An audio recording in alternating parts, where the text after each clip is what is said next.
네, 예수로 있는 연대기의 성경 공부 구약의 첫 번째 주제 위대한 시작으로 창세기를 배우고 있습니다. 오늘은 씨름하는 야곱이라는 주제로 야곱에 대해서 배워보도록 하겠습니다. 야곱하면 저는 생각나는 것이 제가 신학교 다닐 때에 그 교수님께 제가 질문했던 것이 생각납니다. 야곱을 통해서 우리가 예수님을 묵상할 수 있는가라는 질문을 드렸는데 그때 교수님께서 하신 말씀이 야곱을 통해서는 예수님의 어떤 이미지를 볼 수가 없다라고 말씀을 해주셨어요. 그만큼 야곱의 인생이 파란만장하기도 하고 자기 욕심으로 가득 찬 인생을 살았기 때문에 그렇게 말씀을 해주신 것 같은데요. 제가 그 후에 공부를 계속하면서 또 오늘 이렇게 야곱에 대해서 준비를 하면서 보니까 꼭 그렇지만 않다. 야곱을 통해서도 우리는 충분히 예수님을 발견할 수 있다라는 것을 또 새롭게 배우게 되었는데요. 야곱을 통해서 우리가 어떤 예수님을 만날 수 있는지 보도록 하겠습니다. 자, 오늘 11번째 시간인데요. 새 이름을 주시는 하나님이라는 주제가 되겠습니다. 이제 보니까 13번의 주제인데 2번 더하면 창세기를 마치겠네요. 네, 오늘 본문은요. 창세기 32장 24절에서 32절 그리고 28절 32절 그 사이에서 또 9절에서 35장 9절에서 15절까지 세 개의 본문을 통해서 살펴보도록 하겠습니다. 세 가지 포인트가 있는데요. 야곱의 옛 이름은 그의 흠 있는 인격을 드러냅니다. 야곱의 새 이름 이스라엘은 하나님의 은혜를 드러냅니다. 야곱의 새 이름에는 하나님이 주신 사명이 담겨 있습니다. 라는 주제가 되겠고요. 신학적 주제가 있습니다. 하나님과의 만남은 우리의 정체성과 삶의 목적에 근본적인 변화를 가져옵니다. 맞는 얘기죠. 우리가 하나님을 만나게 되면 우리 정체성이 달라지죠. 삶의 목적에 변화가 일어나게 되지요. 자, 예수 그리스도의 연결을 볼까요? 어떤 사람에게 이름을 새로 지어 주실 때 하나님은 그 이름에 걸맞는 특권과 책임을 담아 주셨어요. 이게 중요합니다. 특권과 책임이라는 것이 중요해요. 예수님을 믿고 그리스도인이라는 새 이름을 얻은 신자에게도 마찬가지입니다. 구원의 특권도 있지만 신자의 책임도 주어진다. 그런 것이 그리스도와 연결점이 되겠습니다. 자, 첫 번째 주제입니다. 야곱의 옛 이름은 그의 흠 있는 무엇인가 문제가 있는 인격을 드러낸다라고 되어 있는데요. 창세기 32장의 내용은 야곱이 야복강에서 어떤 사람과 씨름하는 장면에 관한 이야기죠. 그가 형 에서를 만나기 전에요. 그래서 잠시 야복강을 부여드리는 게 좋겠다 싶어서 준비를 했습니다. 자, 야복강이 어딘지 위치를 먼저 말씀드릴게요. 여기가 갈릴리 바다 호수죠. 이 아래쪽은 사해가 되겠죠. 늘 기준이 되는 예루살렘은 여기에 있습니다. 야복강은 갈릴리 바다와 사해 중간쯤에 있어요. 이쯤입니다. 저도 한 번 가봤습니다. 여긴 유로단 측이기 때문에 뭐 자주 갈 수 있는 지역도 아니지만 한번 가서 본 기억이 납니다. 자, 한번 영상을 잠시 통해서 야복강을 보도록 하겠습니다. 영상을 보기 전에요. 여기가 바로 강줄기가 있는 곳이에요. 시냇가로 하는 것이 맞겠네요. 이쪽에 여기도 이렇게 물줄기가 흐르는 길이 있습니다. 아주 물줄기가 워낙 작기 때문에 강이라고 보기에도 참 민망한 정도입니다. 자, 보도록 하겠습니다. 물이 약간 보이죠? 이게 야복강입니다. 요르단에 있는 곳이고요. 그러나 이것은 건기철이고요. 우기철에 들어가면은 물이 상당히 흐르는 장면도 볼 수가 있어요. 잠시 뒤에 우기철에 강물이 그래도 좀 많이 불어난 장면을 좀 볼 수가 있을 것 같은데요. 바로 이 장면입니다. 야복강에 댐이 있거든요. 댐 위쪽에서 찍은 영상이 되겠습니다. 그래도 강 같죠? 아까는 조그만 도랑물 같았는데, 자, 이것이 야복강, 야곱이 건너려고 했던 강이 되겠습니다. 이 강을 건너면 이제 가나안 땅으로 들어가는 것이 되겠죠. 자, 이제 야곱에게 있는 그 이름의 무엇인가 문제가 있는 것에 대해서 좀 배워보도록 하겠는데요. 야곱의 일생을 보면은 제가 몇 번 이 그림을 통해서 보여드렸는데요. 야곱은 발꿈치를 잡는 인생이었습니다. 그 형의 발꿈치를 잡고 태어났죠. 장자의 명분을 얻기 위해서 팥죽을 팔았습니다. 아버지 이삭을 속이고 장자의 복을 받으려고 했습니다. 그러고 나서 하란 땅으로 도망가서 20년 동안 살면서 4명의 아내를 두었고요. 12명의 자녀를 두었습니다. 재산을 많이 모았어요. 그러나 야곱의 인생은 행복한 인생은 아니었던 것 같습니다. 상당히 불행한 인생을 살았던 것 같아요. 그랬던 그가 약복강에서 인생의 대전환을 맞이하게 되는데요. 여기서 우리가 중요한 것은 하나님이 야곱을 선택했다는 것. 이건 늘 반복해도 늘 중요한 것입니다. 하나님이 야곱을 선택했다는 것은 대단히 중요한 의미가 있습니다. 야곱이 태어나기 전에 하나님이 선택을 하셨잖아요. 야곱이 태어난 후에 야곱의 삶을 보고 선택한 것이 아니라 야곱이 태어나기 전 엄마 태중에 있을 때에 하나님께서 야곱을 선택하셨습니다. 이것이 하나님의 은혜이고 하나님의 긍휼이라는 것이죠. 이거 그리스도인의 구원도 동일합니다. 그래서 야곱을 통해서 우리는 우리의 구원이 얼마나 하나님의 은혜 가운데 이루어졌는가를 분명하게 볼 수 있어요. 아주 선명하게 보여집니다. 야곱을 언제 선택하셨습니까? 야곱을 약복강에서 선택하지 않으셨어요. 하나님은 야곱을 그가 태어나기 전에 하나님의 사람으로 선택하셨다는 것이죠. 늘 반복해서 말씀드리지만 야곱이 원인이나 조건을 하나님께 드려서 하나님이 그에 만족해서 선택하신 것이 아니다. 야곱에게는 어떤 것도 없었다. 하나님의 일방적인 선택이었다. 이것이죠. 그러니까 우리가 우리의 구원을 선택한 구원도 하나님의 일방적인 선택에 의해서 된 것이에요. 그래서 이 구원은 하나님의 은혜라는 것이 되겠죠. 근데 야곱이 이제 하나님의 선택을 받았으나 야곱은 인생을 살아가면서 자기 뜻대로 살아가려고 했어요. 자기가 인생의 주인이 되어서 야곱은 복에 목말라 하는 인생을 살았죠. 그런 인생을 살던 야곱이 하란 땅으로 도망갔다가 다시 가나안 땅으로 넘어오면서 그 형 에서를 만나게 되지 않습니까? 에서를 만나는 장면이 야곱한테는 굉장히 불안하고 두려운 장면이었죠. 하나를 빼놨네요. 야곱에게 하나님은 어떤 분이시냐? 야곱에게 하나님이란 인생의 도우미에 불과했어요. 그에게 복을 주시는 인생의 도우미였던 것이죠. 주인이 못 되셨습니다. 그렇게 해서 야곱이 다시 하란 땅을 떠나서 가나안 땅으로 돌아올 때에 형을 만나게 되는데 절체절명의 위기를 맞이하게 된 것입니다. 형이 400명이나 되는 군사를 이끌고 왔으니 야곱이 그 옛날 자신이 형을 속였던 그 사건을 기억하고 있었겠죠. 형에 의해서 죽임 당할 수 있는 사건이 되었습니다. 상황이 되었던 것이죠. 그래서 형의 마음을 달래기 위해서 뇌물을 쓰기로 했습니다. 야곱은 무엇인가 자기 스스로 인생을 개척하고 컨트롤을 하려고 했던 것 같아요. 그래서 형한테 많은 것을 준비했어요. 성경에 보니까 적어도 540마리 이상의 소와 양과 염소와 낙타를 준비했어요. 적어도 540마리. 뭐 새끼들의 숫자는 나와 있지 않기 때문에 이게 이 짐승들 새끼들까지 포함시키면 이거보다 훨씬 많았을 거예요. 이 많은 선물을 형에게 드려서 형의 마음을 사고 어떤 위험으로부터 벗어나고 싶었던 것 같아요. 야곱이 이런 얘기를 합니다. 주의 종 야곱의 것이요. 자기 주 에서에게로 보내는 예물이오며. 이렇게 말하거든요. 야곱은 사실 에서의 주인이 되고 싶었잖아요. 그래서 팥죽을 통해서 속임수를 통해서 형 에서보다 높은 자리로 올라가려고 했습니다. 근데 그렇게 되지를 못했어요. 야복강에서 넘어올 때는 여전히 야곱은 에서보다 못한 존재였습니다. 그런 종이었어요. 에서의 종이었어요. 스스로도 고백합니다. 나는 당신의 종입니다. 이렇게 고백합니다. 야곱이 자신의 인생을 살아가려 했으나 결국에는 그렇게 되지를 못했습니다. 야곱의 인생은 그래서 한마디로 어떤 인생이냐? 속이는 자 인생인데 자신이 인생의 주인이라고 속고 살아온 인생이었어요.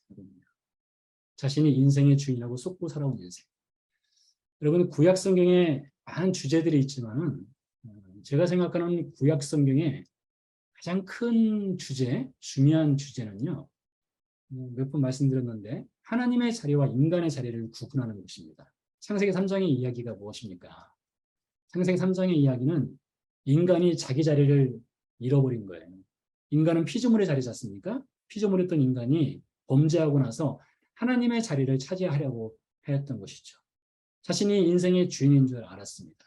야곱도 그랬어요. 야곱은 속이는 자였는데 가장 누구를 속였냐? 자신을 속였어요. 자신이 인생의 주인이라고 스스로 속고 살아온 인생이었죠. 그것이 야복강까지의 야곱입니다. 속이는 자로서의 삶을 살아온 야곱. 자신도 속이고 형도 속이고 아버지도 속였던 야곱. 라반도 속였던 야곱. 이 야복강에서 하나님을 만나게 되죠. 여기서 하나님이 자신의 삶의 주인인 것을 깨닫는 시간을 야곱이 갖게 됩니다. 자, 그렇다면 그 앞에 있었던 사건들은 아무런 의미가 없느냐? 그렇지 않습니다. 하나님께서는 야곱을 선택하신 이후에 그의 탄생 이후부터 야복강까지를 이끌고 가시는 분이세요. 야곱이 비록 실패하고 넘어지고 그랬지만은 하나님은 이 순간순간마다 야곱을 훈련시키셨어요. 결국에는 야곱을 굴복시킵니다. 굴복시키고 야곱을 하여금 하나님이 자신의 삶의 주인이라는 것을 고백할 수 있도록 해주시는데요. 네. 그래서 야곱의 인격, 그 이름에는 속이는 자의 흠 있는 인격이 있었어요. 그뿐만이 아닙니다. 창세기 32장 24절 말씀 보면은 야곱이 홀로 남았다니. 그가 야복강에서 야복강 동편에 홀로 남았잖아요. 가족들을 다 야복강 서편으로 넘겨 보낸 다음에 야복강에 홀로 남았습니다. 어떤 사람이 날이 새도록 야곱과 씨름하다가 라는 표현이 있습니다. 우리가 여러분 이 창세기 32장 24절 이하의 이 본문에 대해서는 워낙 유명한 본문이기도 하고 우리가 설교를 통해서 많이 들었던 본문일 수도 있어요. 근데 이 본문을 흔히 어떻게 해석을 하는가 하면 간절히 기도하면 들어주신다 이렇게 해석을 하는 경우가 있습니다. 야곱이 간절히 하나님의 어떤 사람, 하나님의 천사라고 볼 수 있겠죠? 하나님의 천사 혹은 뭐 나중에 뭐 하나님이라고 하는데요. 어떤 사람과 열심히 씨름을 해가지고 야곱이 얻고 싶은 것을 얻었다. 그래서 간절히 기도하면 하나님이 응답해 주신다. 이렇게 창세기 32장 24절 이하의 본문을 해석하고 그렇게 설교하기도 하는데요.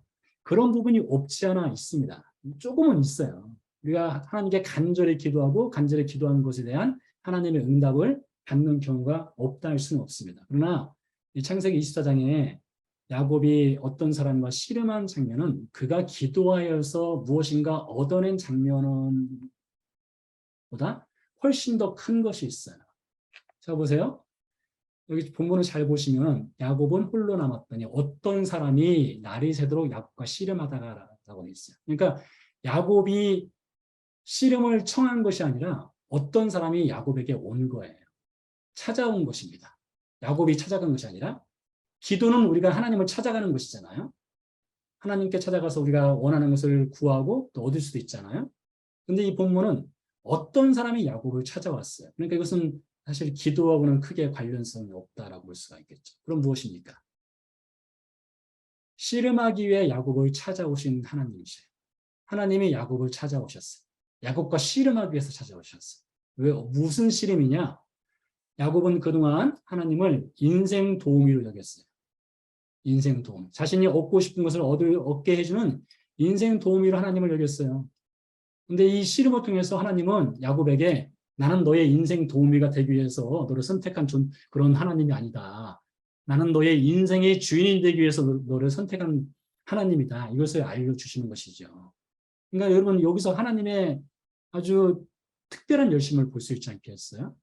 하나님께서 이 야곱을 선택하신 이후에 이 야복강까지 야곱을 이끌어 가시면서 야곱은 끊임없이 하나님을 자신의 인생 도우미로 여기고 싶었으나 하나님은 야곱을 야복강까지 몰아가면서 결국에는 야곱에게 나는 너의 인생 도우미가 아니라 네 인생의 주인이다. 이것을 가르쳐 주기 위해서 야곱과 하나님이 씨름을 하시는 거예요. 야곱과 하나님. 야곱은 어떤 흠 있는 일이 있었느냐? 하나님을 인생 도우미로 알고 있었고요. 그러나 하나님은 야곱에게 인생의 주인이라는 것을 알려주시기 위해서 찾아오셨죠. 자, 25절 말씀 보도록 할게요. 여기서 자기는 어떤 사람이죠? 자기가 야곱을 이기지 못함을 보고 그가 야곱의 허벅지 관절을 치매 야곱의 허벅지 관절이 그 사람과 씨름할 때에 어긋났더라 했어요. 어떤 사람이 야곱을 이기지 못했어요. 근데 이것을 야곱이 하나님과 씨름을 해서 야곱이 이겼다 그렇게 이해를 하시면 안 됩니다. 하나님이 사람과 씨름해서 질 수가 있겠어요? 그렇지 않습니다. 이거 어떻게 이해를 하셔야 되는가 하면 하나님은 야곱을 찾아오신 이유가 하나님이 인생의 주인인 것을 가르쳐 주기 위해서 찾아오셨단 말이에요. 근데 야곱은 고집이 있으셨어요. 고집이 있었어요. 어떤 고집이냐? 인생의 주인 자리를 포기하지 않으려 했어요, 야곱이요. 그래서 하나님이 야곱과 씨름을 할 때 하나님께 야곱이 그러는 거예요. 저는 제가 제 인생의 주인이라는 것을 포기할 수 없습니다. 결코 죽더라도 포기할 수 없습니다. 이렇게 하나님하고 하나님의 그 씨름에 야곱이 자신의 주인됨을 포기하지 않으려 했다는 것이죠. 그래서 자기가 야곱을 이기지 못함을 보고 이 장면은 야곱이 인생의 주인됨을 포기하지 않는 그런 흠 있는 인격을 지닌 야곱을 볼 수 있는 장면이 되겠고요. 야곱이 하나님께 원하는 것은 무엇이냐? 도두리표 인생의 주인이 되겠어요. 이게 무슨 말인가 하면 지금 당장은 야곱은 하나님이 필요해요. 에서의 위협으로부터 벗어나기 위해서 하나님의 도움이 필요하죠. 하나님의 도움을 받고 나면 다시 돌아가는 거예요. 어디로 돌아갑니까? 자신이 인생의 주인인 삶으로 돌아가려는 야곱이에요. 하나님은 어떻게 하십니까? 허벅지 관절을 쳐버리잖아요. 여기서 우리는 하나님의 열심을 볼 수 있어요. 하나님이 야곱의 허벅지 관절을 쳐버렸어요. 그를 제대로 걷지 못하게 하셨어요. 이것이 무엇입니까? 고집을 꺾으셨어요. 인생의 주인 자리를 포기하지 않는 야곱의 고집을 꺾으셔요, 하나님은. 여러분, 이것이 사실 우리에게도 그대로 적용될 수 있는 본문이에요. 우리도 우리 인생의 자리를 우리가 스스로 주인인 줄 알고 살아가는 측면이 왜 없겠습니까? 어떻게 하나님 하신다고요? 야곱의 허벅지 관절을 꺾으시는 것처럼 우리의 고집을 어떻게 해서든지 하나님은 꺾으셔요. 꺾으셔서 우리로 하여금 하나님이 우리 인생의 주인이라는 것을 고백할 수 있도록 해주신다는 것이죠. 자, 26절 말씀을 볼게요. 그가 이르되 날이 새려하니 나로 가게 하라. 야곱이 이르되, 참 여기 중요한 부분인데요. 당신이 내게 축복하지 아니하면 가게 하지 아니하겠나이다. 야곱이 뭔가 복을 원했어요. 복을 원했는데 여기서도 우리가 좀 이것을 잘 이해할 필요가 있어요. 야곱이 원했던 복이 무엇일까요? 여기서요. 에서로부터 벗어나는 것일까요? 그렇지 않습니다. 내게 축복하지 않으면 가게 하지 아니하겠나이다. 이 말씀에서 야곱은 깨달은 거예요. 자신의 허벅지 관절이 부러지면서 내 인생의 주인은 내가 아니구나. 하나님은 내 인생의 도우미가 아니라 하나님은 내 인생의 주인이 되시는 분이구나. 이것을 깨달았어요. 그래서 야곱이 받고자 하는 축복이 무엇일까요?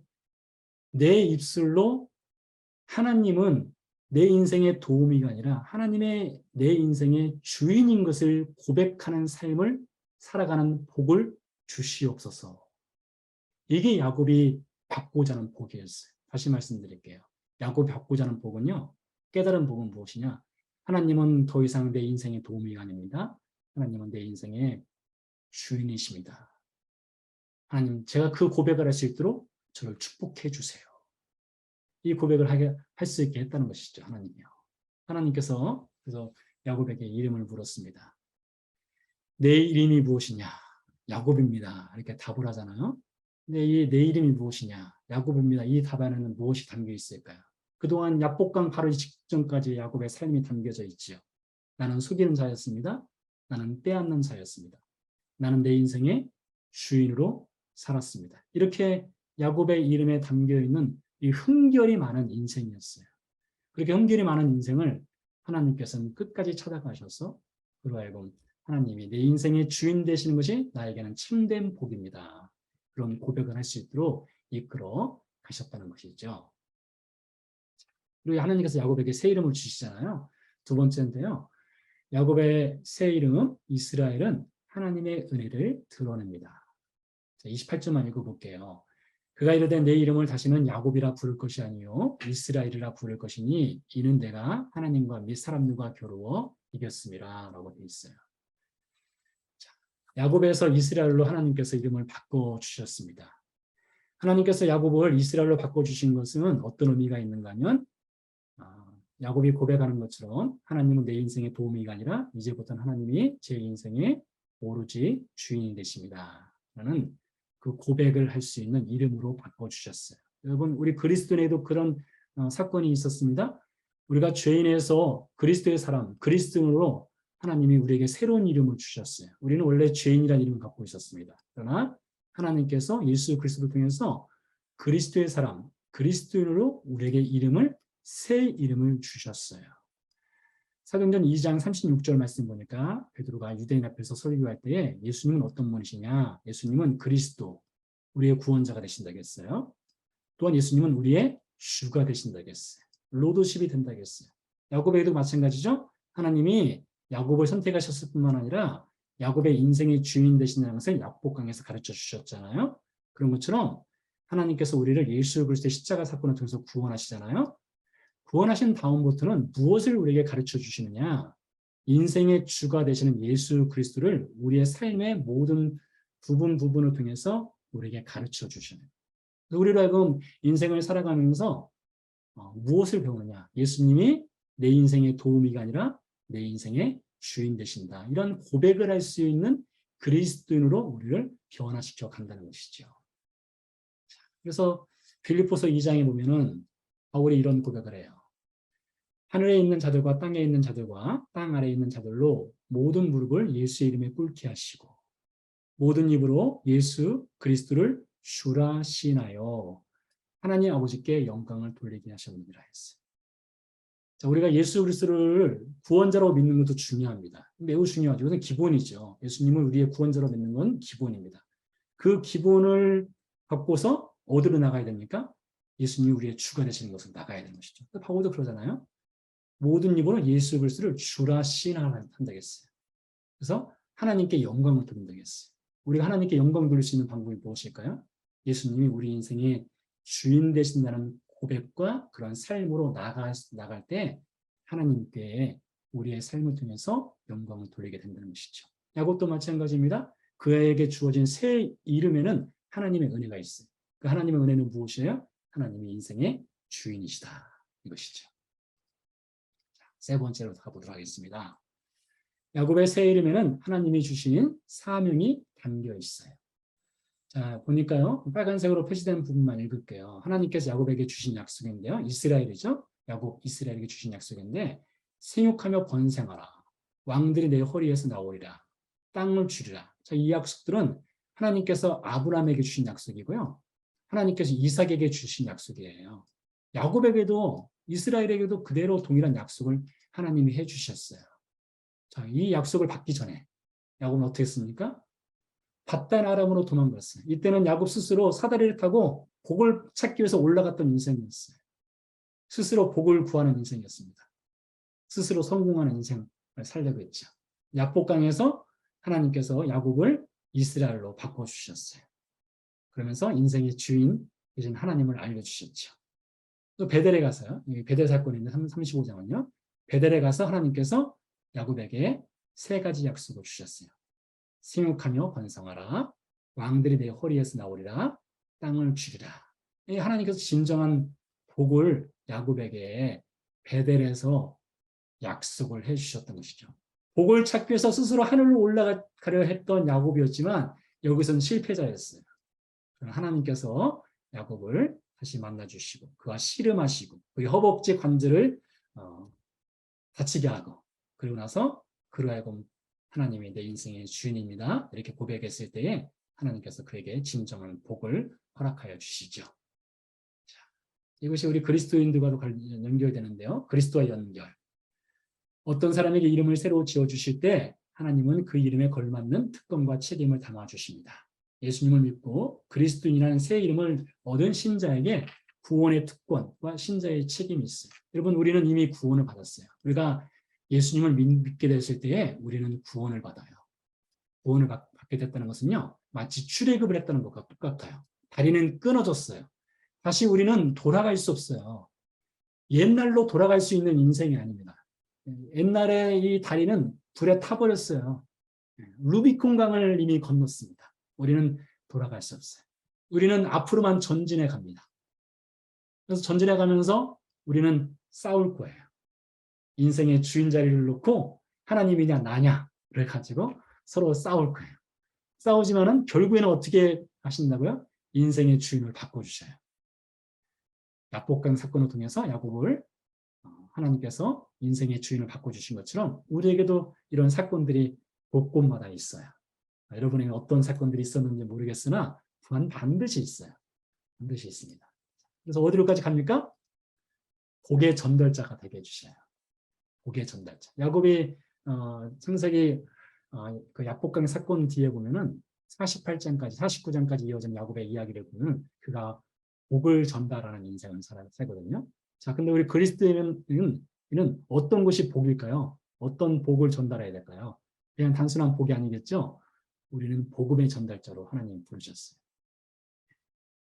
우리가 받은 복이 무엇입니까? 가장 큰 복은 복음이란 복을 받았죠. 복음이란 복을. 그래서 우리는 복음의 전달자가 되는 그런 신자의 책임을 받은 존재로 부르심을 받았습니다. 자, 야곱이 마지막에 한 이야기입니다. 요셉에게 한 이야기인데요. 그러니까 요셉을 위하여 축복하여, 여기서 축복한다는 말이 나오죠. 이르되 내 조부 아브람과 아버지 이삭이 숨기던 하나님, 나의 출생으로부터 지금까지 나를 기르신 하나님, 이렇게 말하고 있어요.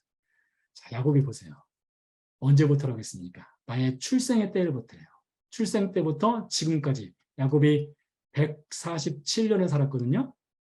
그러니까 147년의 인생을 사는 동안에 약복강에서만 하나님이 도우신 것이 아니라 하나님은 야곱의 출생 때부터 야곱의 마지막 삶의 순간까지 하나님이 야곱을 기르셨대요. 자, 이 길렀다는 표현이 아주 기가 막힌 표현인데요.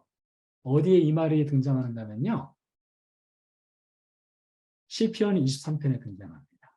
여기 기르다는 표현이 목자가 되셨다, 목양을 하셨다는 표현이거든요. 여호와는 나의 목자시니 내게 부족함이 없으리로다 했습니다. 야곱의 창세기 48장의 이 고백은요, 시편 23편의 고백이었어요. 그가 인생 147년을 살고 나서 보니 그가 탄생 때부터 지금까지 인생의 주인은 누구셨어요? 하나님이셨어요. 누가 야곱을 인도하셨어요? 하나님이셨어요.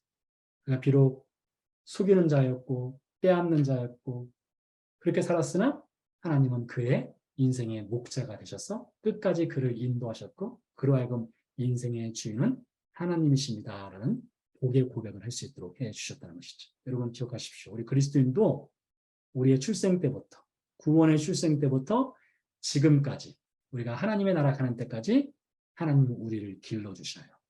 하나님은 우리의 목자가 되어주셔요. 그뿐이니까 우리로 하여금 하나님이 우리 인생의 주인이 되십니다. 라는 그런 고백을 할 수 있는 믿음으로 단단히 세워질 수 있도록 우리를 이끌어 가실 것입니다.